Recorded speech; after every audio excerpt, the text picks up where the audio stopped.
Existem muitos casos onde só a cirurgia não vai ser suficiente para tratar adequadamente alguns tipos de câncer.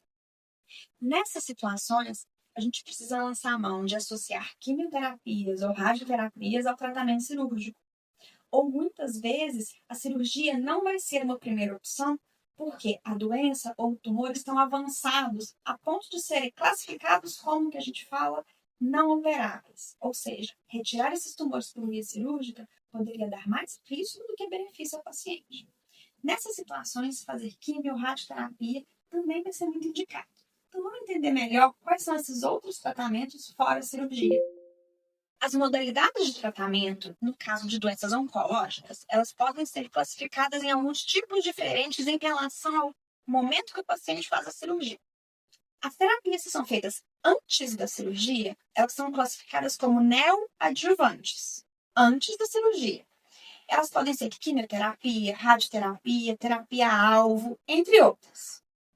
As terapias que são feitas após a cirurgia, elas são chamadas de adjuvância.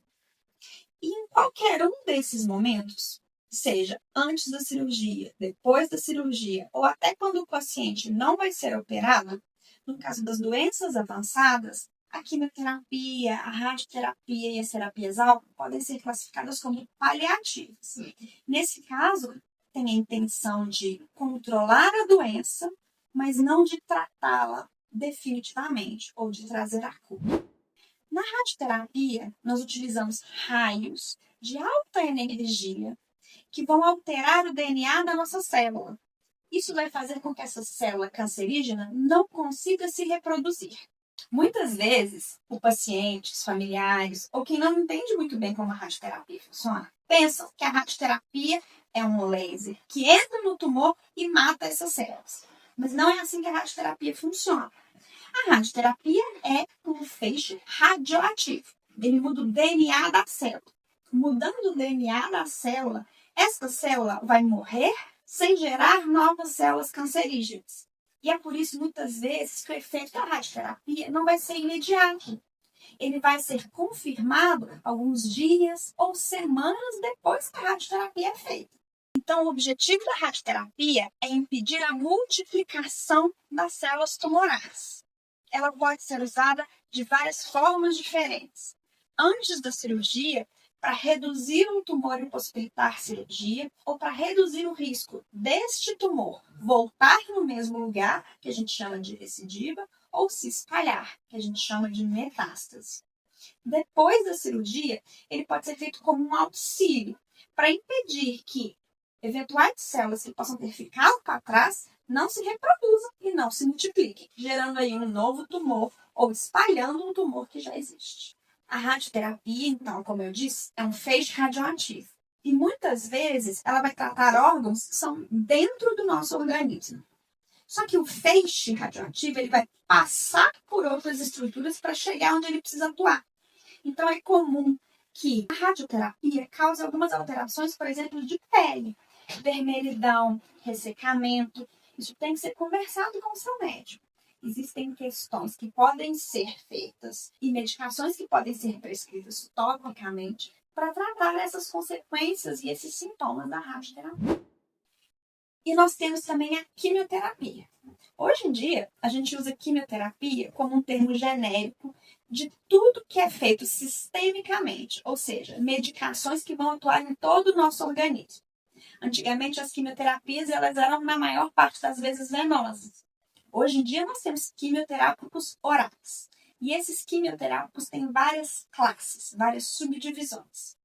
Existe a quimioterapia convencional, mas hoje em dia nós também temos medicações orais e venosas, que são medicações que atuam diretamente no tumor especificamente. As terapias-alvo, elas normalmente vão causar menos efeitos adversos nos pacientes, por terem o objetivo de ir lá e tratar uma célula específica. Mas é importante a gente falar que nem todo câncer tem uma terapia-alvo adequada e que terapia-alvo também não vai ser indicada para todos os pacientes. Então, muitas vezes, aquela quimioterapia clássica, que é a medicação que atua em todo o nosso corpo, ela vai ser indicada. Mas independente de qual é o tipo da sua quimioterapia, os remédios para tratar o câncer hoje em dia evoluíram muito. e eles causam muito menos efeitos colaterais. As medicações atuais dão menos náusea, algumas delas evitam ou não causam a perda de cabelo e não dão outros sintomas que são muito associados com o processo de fazer quimioterapia. A radioterapia é feita normalmente no centro especializado para isso. Não são clínicas pequenas, são hospitais que tenham um suporte para oferecer esse tipo de tratamento. Já as quimioterapias, por serem remédios que são feitos venosos ou até orais, eles podem ser oferecidos em instituições com menor grau de complexidade. Ou seja, não precisa ser um hospital ou um instituto oncológico. Pequenas clínicas podem administrar quimioterapia. Mas é claro, é necessário que haja um profissional especializado que entenda os potenciais efeitos colaterais desses remédios. E existem muitos centros também que oferecem outras possibilidades de tratar complicações ou consequências do uso dessas medicações. Uma muito conhecida e muito utilizada atualmente é o uso de toucas geladas para reduzir a perda capilar, a perda de cabelo causada por esses remédios. Isso normalmente vai ser oferecido em institutos um pouco mais especializados ou em hospitais de um pouco maior porte.